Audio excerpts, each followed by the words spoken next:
Mas Jolang. Nggih, estoke. Kanthi dawuh Assalamualaikum warahmatullahi wabarakatuh. Waalaikumsalam. Salam.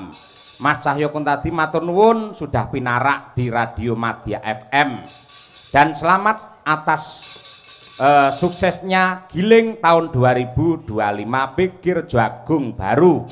Semoga tahun 2026 tebunya tambah melimpah dan menjadi barokah. Amin. Gusti ngejabahi. Tulung minta gending kutut manggung Mbak Kesi dan juga jaranan Mbak Winong. Wah, nggih. Nah niki kula selake rumiyin saderengipun genduk niken. Nggih. Ya Nong, diaturake klangenane Bapak Yuswanto tak aturake genduk Winong Nawangsih kanthi ninggal katresnan. Saya Cocok. katur dumateng Bapak Yuswanto sekalian Ibu Mas Yoga matur nuwun katresnanipun dumateng kula. Monggo langsung kemawon sepisan dangdut kedua jaranke Winong Nawangsih. Yo. Hey!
Tepuk tangan yang meriah untuk Winong Nawangse. Niki kasanah budaya Mas Jola. Oh nggih leres. Gabungan. Nggih, terus sampun sepakat kalian panitia lan ugi genduk Niken Salindri. Nggih. Bilih nuwun sewu saderengipun Niken tampil yang penuh dan full ya sinden liyane dimunculkan dulu. Nah, nggih leres-leres nika Mak Sange. Nggih, nggih. Lah pripun sakniki dipun fullaken? Nah. Ya mumpung niki genduk Niken sampun ready. Nah, nggih. Dasaripun para penggemaripun walah luar biasa. Oh, mboten saged diitung ngangge rambut niku. Iya rambut. Ah driji niku ora iso napa melih rambut. Nggih. Arum Bali ngormati Niken Salindri. Ya.